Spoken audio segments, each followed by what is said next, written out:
The land had always been quiet at sunrise. Not the kind of silence that feels empty, but the steady, living calm of an active pasture.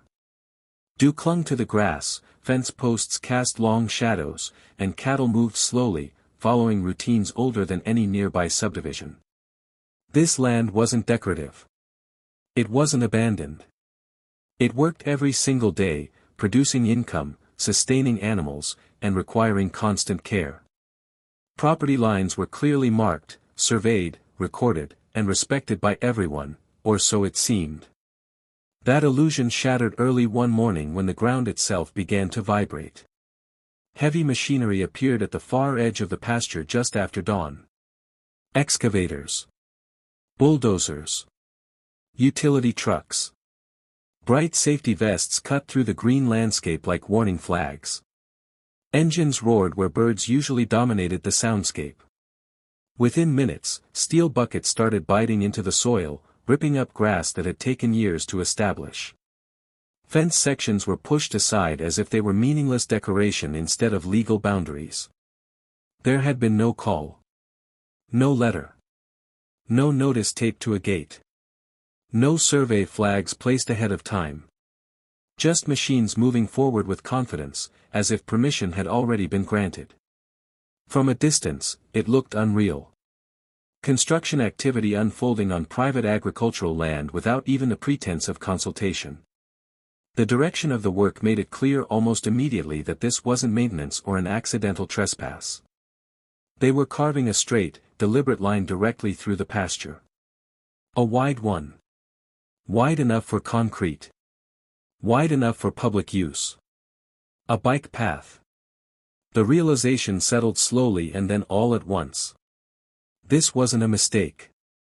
This was a decision that had been made somewhere else, by people who didn't own the land, didn't work it, and didn't seem to understand what it was. The path cut through a section used daily by livestock, dividing grazing areas and eliminating controlled movement routes. Every foot of disturbed ground meant new problems, safety risks, fencing challenges, biosecurity concerns, and long-term financial damage. The workers themselves appeared unconcerned. They followed stakes and markings already placed, moving forward with the certainty of people who believed the paperwork had already been handled. From their perspective, this was just another job site. Another project approved by someone higher up the chain. But that approval hadn't come from the landowner. The homeowners association from the nearby development had been pushing for amenities for years. Green spaces. Walking paths. Bike trails to raise property values and attract buyers. The subdivision sat just beyond the pasture, its neat rows of identical houses ending where the farmland began. To the HOA board, the pasture had always been a blank space on the map. A convenient open area separating them from the realities of agriculture. Somewhere in their planning meetings, that blank space had become a route. They convinced themselves the land was unused. Or outdated. Or destined to be absorbed by development eventually. They talked about community access and modernization, about creating shared value. What they failed to acknowledge was that none of those justifications replaced ownership. Survey records clearly showed the property lines. County documents confirmed it. The pasture was not common land. There was no easement recorded. No right-of-way. No agreement of any kind. Yet the HOA acted as if their vision alone gave them authority. As construction continued, the impact became impossible to ignore. Cattle grew agitated by the noise and unfamiliar activity. Their movement patterns changed, bunching up away from the machines. Stress levels rose, creating immediate animal welfare concerns. The pasture's natural drainage was disrupted as trenches formed, altering water flow in ways that could cause erosion and long-term damage. Every problem cascaded into another. Temporary. Fencing became ineffective. Feed schedules were interrupted. The risk of animals escaping onto unfinished concrete or equipment increased by the hour. This wasn't just a property dispute. It was an active safety issue. The HOA representatives eventually arrived, standing confidently near the machines, watching progress with visible satisfaction. They carried clipboards and paperwork, gesturing toward the developing path as if it were already complete. Their posture made it clear they believed resistance was pointless. In their minds, this was a done deal. They treated the pasture like an obstacle rather than a livelihood. The justification was vague but repeated often. References to easements that didn't exist. Claims of long-standing plans that had never been shared. Dismissive attitudes toward farming, framing it as an outdated use of land in a growing suburban area. The implication was clear: progress was inevitable, and anyone standing in the way was simply behind the times. But land ownership isn't a suggestion. It's a legal fact. As the machines advanced, the line between arrogance and liability began to blur. Every bucket of dirt moved without authorization added to the eventual consequences. Every foot of concrete planned without consent deepened the legal hole the HOA was digging for itself. The pasture had been maintained meticulously for years. Its boundaries respected by neighbors and officials alike. This sudden invasion wasn't just shocking, it was reckless. The HOA hadn't just crossed a fence. They had crossed into territory governed by laws they either ignored or assumed wouldn't be enforced. And while they focused on pouring concrete and selling a vision of community improvement, they failed to consider something crucial.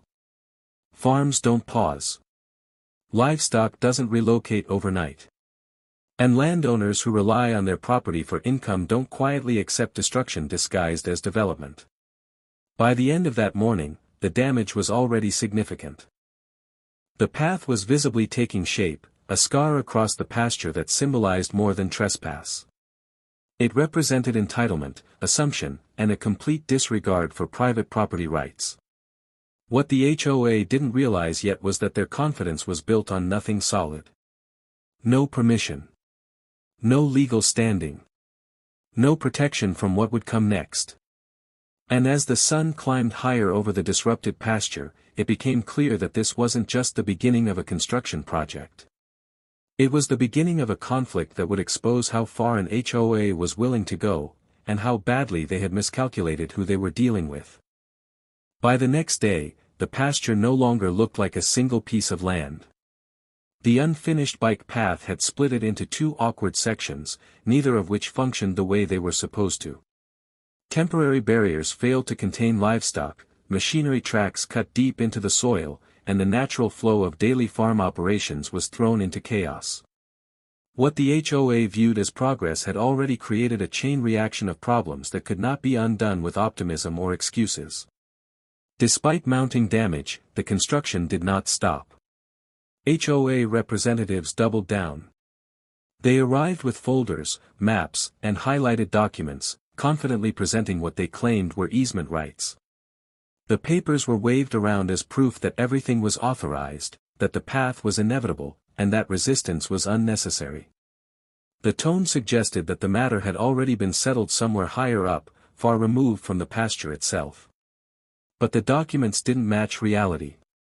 The so-called easement descriptions were vague, outdated, and referenced parcels that did not align with the actual surveyed boundaries of the land. Some referenced old proposals that were never approved. Others relied on assumptions that farmland would eventually be absorbed into suburban expansion. None of them granted permission to tear through an active cattle pasture with heavy machinery. Still, the HOA acted as though the burden of proof lay with the landowner, not with those actively destroying private property. Construction crews were placed in an uncomfortable position. They followed HOA instructions but could not ignore the growing tension. Workers noticed livestock crowding away from the noise. They saw damaged fencing and churned soil. They understood, even if the HOA refused to admit it, that this was not vacant land. This was a working operation being disrupted in real time. Meanwhile, the consequences escalated. One section of the pasture lost access to a reliable water source due to trenching. Feeding routines had to be adjusted daily. The stress on the animals began affecting their health and behavior. What might look like minor inconvenience to an HOA board translated into measurable losses on a farm. Time, money, and safety were all being compromised. The HOA's response was dismissive. Farming was treated as an inconvenience rather than a legitimate enterprise. Comments were made about modernization, community benefit, and the idea that agriculture near suburban developments was no longer practical. The underlying message was clear: the pasture was in the way. What they didn't understand was that inconvenience does not override law. At this stage, everything was being documented. Photos of machinery crossing property lines. Video of fencing pushed aside. Records of dates, times, and personnel involved. Copies of county records and surveys were gathered, each one reinforcing the same truth: the HOA had no legal right to be there. Attempts were made to slow the work, to force a pause while ownership and boundaries were verified. Those attempts were ignored. The HOA believed momentum was on their side. They assumed that once the path was partially built, opposition would fade, and the landowner would be pressured into accepting the outcome. Instead, they were building evidence. County offices were contacted. Survey maps were reviewed line by line. Officials confirmed what the documents already showed: no easement existed, no permits had been issued for construction on that parcel, and no authorization had been granted by the landowner. The HOA's claims unraveled quickly under scrutiny. Yet even as doubts emerged, construction continued. The HOA president maintained a visible presence on site, overseeing progress and reassuring contractors that everything was fine. The confidence was striking, bordering on reckless. It was as if authority had become a performance rather than something grounded in legality. Neighbors began to notice. Some questioned why a public bike path was cutting through farmland instead of staying within HOA-controlled property. Others expressed concern about safety, especially with livestock so close to an unfinished trail. Rumors spread quickly, and the narrative the HOA had hoped to control started slipping away. What had been framed as a community improvement was now being seen as overreach. As days passed, the damage grew harder to minimize. Soil compaction from heavy machinery reduced pasture productivity. Drainage patterns shifted, creating muddy zones that would persist long after construction ended. The cost to restore the land climbed with every hour the machines stayed. The HOA still believed paperwork would protect them. They underestimated the difference between having documents and having the right documents. Behind the scenes, legal steps were being prepared. Not out of spite, but necessity. The pasture could not function like this. Livestock could not be safely managed with an unauthorized concrete corridor running through their grazing area. The situation demanded resolution, and resolution would not come from HOA meetings or vague assurances. It would come from enforcement. The moment arrived quietly. No shouting. No dramatic confrontation. Just the unmistakable shift that happens when confidence meets accountability. Notices were issued. Authorities were alerted. The gap between the HOA's assumptions and the law became impossible to ignore. For the first time, hesitation appeared. Construction slowed. Machines idled longer between tasks. Workers asked more questions. The certainty that had driven the project began to crumble as reality set in. Someone had made a serious mistake, and it was no longer possible to pretend otherwise. The bike path, once presented as a symbol of progress, now stood unfinished and controversial. A physical reminder of what happens when entitlement replaces due diligence. And while the HOA scrambled to defend its actions, the landowner was no longer reacting. They were preparing to take control of the situation completely. Because the next step wouldn't be about stopping construction. It would be about consequences. By the time official notices reached the site, the unfinished bike path had already become a liability rather than an achievement. What once looked like a confident expansion project now sat awkwardly across the pasture, half-formed and increasingly difficult to justify. The machines that had arrived with so much certainty stood still more often than they worked, their operators waiting for instructions that never seemed to come. The shift was unmistakable. County officials reviewed the situation directly on the ground. Survey markers were compared to construction lines. Property records were cross-checked against the HOA's claims. The conclusion was immediate and unavoidable: the construction had crossed clearly defined private property boundaries. No easement existed. No permit covered this land. The HOA had authorized work they had no right to approve. With that confirmation, the momentum evaporated. Stop work orders followed. What had been treated as a community upgrade was formally recognized as unauthorized development. The HOA's paperwork, once waved around with confidence, lost all credibility under legal scrutiny. The difference between assumption and authority became painfully clear. The consequences extended beyond halting construction. The damage to the pasture was assessed in detail. Soil disruption, destroyed fencing, altered drainage, and lost grazing capacity were documented. Veterinary concerns tied to animal stress were included. Every impact was calculated not just as an inconvenience, but as a measurable loss tied directly to the HOA's actions. What the HOA had dismissed as farmland turned out to be a professionally managed operation with records, data, and documentation to support every claim. Mattered more than hypothetical future plans. Restoration became mandatory. The HOA was ordered to remove all unauthorized construction from the pasture. Concrete that had already been poured had to be broken up and hauled away. Compacted soil required remediation. Fencing had to be rebuilt to agricultural standards, not decorative ones. Drainage issues had to be corrected to prevent long-term damage. The cost was substantial. What would have been a modest expense had they stayed within their own property turned into a financial and reputational disaster. Legal fees mounted. Contractor bills grew.